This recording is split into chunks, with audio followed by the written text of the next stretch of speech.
Davron aka, bu hamma ko'p gapirish mumkin-u. Hamma fikrlardan tashqari siz Kapadze bilan ishlagansiz. Ya'ni assotsiatsiyada Insaytlarni gapira oladi. insaytlardan tashqari uni bilasizda, haligi shaxs sifatida bilasiz. Mana biz ham ko'p intervyu beradi-yu, qochmaydi boshqa, lekin baribir ish jarayoni boshqa. Shuning uchun uni davri qanday o'tdi? Bu davrda siz birga ishladingiz. Qanday eslaysiz? Ha. Bir paytda ketishdi lekin. O'zi yozishdik ham kecha. Ha. Hazillashdi. Ismayliklar. Timur aka hazillashdilar. Siz ketdingiz-u shunga man ham ketdim deb hazillashib qo'ydilar. O'zi qiziq davr bo'ldi. Juda bir voqealarga boy, o'zgaruvchan, ko'p narsa butun global darajada o'zgarib ketdi futbolimizda ko'p narsa. Lekin shu bilan birgalikda xayrliga aytgandek tizim qoldi-da. Jamoa saqlanib qoldi. Mana qisqa fursat ichida 3 ta bosh murabbiy, lekin jamoa saqlanib qoldi, natija saqlanib. Rahbariyat ham o'zgarib ketdi orada. Unaqa holat ham bo'ldi. Ya'ni bu yerda ham mana Katanets, Kapadze, Cannavaro, KKK xuddi KKKlar o'xshashdek, tizim ham, ya'ni 3 ta murabbiy joy-joyiga tushdi qaysidir ma'noda. O'sha davr uchun tizim yaratish uchun Katanets kerak edi va u tizim yaratib ketdi. Keyingi davrda jamoani yaxlitligini saqlab qolish kerak edi. Kapadze bu ishni uddaladi. Yangi bosqichga chiqishimiz kerak bo'ldi. Endi Cannavaro. Davron yaxshi ham. Bu ham rekordlar. Mani familiyadoshlarim bo'lmabdi. Ha bo'lar ekan. Hamidov, Hakimov, misol uchun-da. Hamdamov.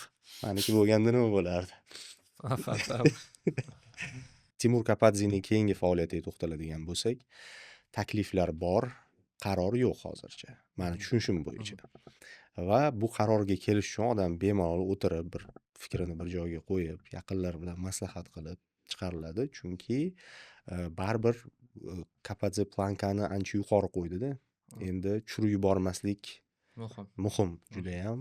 Shuning uchun o'sha uslub jihatdan, sharoit jihatdan, e'tibor jihatdan shunga yaqinroq variantni tanlash kerak.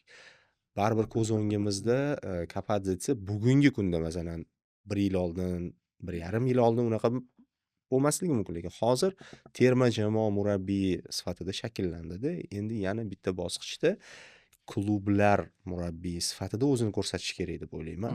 Shunda bir kompleks. Endi Olimpik bu ham bir yutuq, lekin u yerda boshqa konkret maqsadga yo'naltirilgan. Maqsadga yo'naltirilgan loyiha edi-da. Konkret bitta klubni katta iloji bo'lsa, o'sha ishlaydigan mamlakatni o'zida katta hisoblangan klubni qabul qilib turib, uni titullar sari olib borib, Timur Kapadze haqiqatdan ham haligi hozirgi kunda deylik uning almashishiga sabab bo'lgan ba'zi nyuanslar o'chirilib, keyingi safar 100% terma jamoani haligi boshqarishga tayyor holatda kelishi mumkin agar shunaqa qabul qilinadigan bo'lsa. Lekin hozir mana men Ufada mas'ul lavozimda ishlamayman, shuning uchun menga hech qanaqa bir manfaatli joyi yo'qki. Lekin bitta fikrni aytib o'tish kerak. Ufa Kapadzeni boshidan oxirigacha har doim qo'llab-quvvatladi. Hozir men chetdan turib shuni ayta olaman.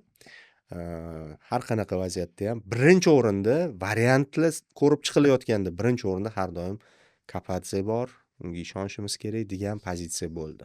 Shuning uchun men o'ylaymanki, Timur akani o'zi ham norozi bo'lib ketmasa kerak deb o'ylayman.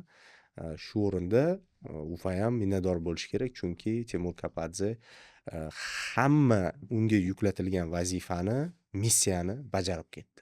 Va haqiqatdan ham o'sha Cannavaroga o'tish jarayonida ham misol yo'q deb ketishi ham mumkin edi, lekin u boshidan aytdiki, mayli, ma'lum bir muddat yordam beraman dedi, faqat keyin o'sha o'zimga imkon berasizlar degan taklifni bildirganda ikki tomon bir-birini tushundi.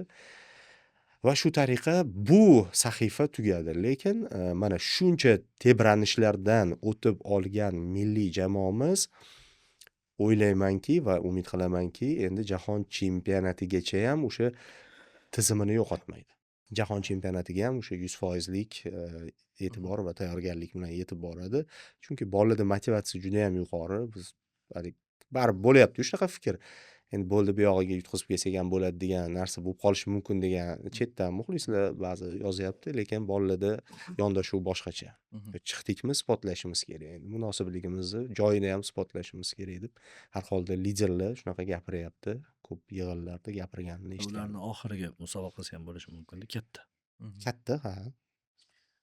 Endi Kapadze haqida men ham ikki oz aytmoqchi edim, o'zimning fikrimni. Men uchun Kapadze bu juda bir voqelik o'zbek futbolida murabbiylik tomonidan. Ya'ni mana hozir oxirgi 1,5 yil 2 yil aytilyapti, to'liq qo'shilaman. Lekin 2018-yilda u qisqa muddat jamoani qabul qilib olgan, milliy jamoani. O'shanda murabbiylar kengashi deb atalgan bir narsa qilinganda eslasam. U yerda Qosimov ham bor edi, yana boshqa. O'sha vaqtdayoq uni qanaqadir uni iqtidori borligi, boshqasi ko'ringanda, sekin-asta mana Olimpik loyihasi bilan Olimpikda uni qurgan.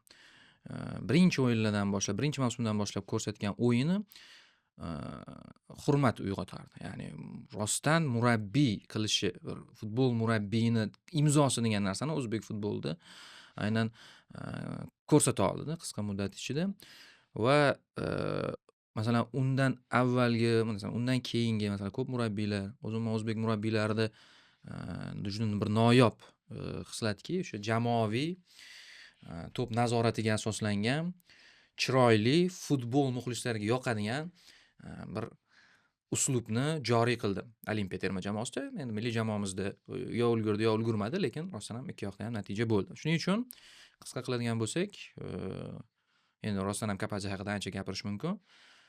Bo'lg'usi faoliyatiga omad tilaymiz, qayerda bo'lishidan qat'iy nazar. Juda istaymiz uning muvaffaqiyatli bo'lishini, juda istaymiz u yana birinchi bo'lishini, ya'niki top 5 da ishlaydigan birinchi o'zbek murabbiyi bo'lsin. Nega endi yo'q? Ha, qiyin, lekin qachondir Shomurodov shu ishni qilgan u masalan yoki deylik endi katta darajada demoqchiman-da endi.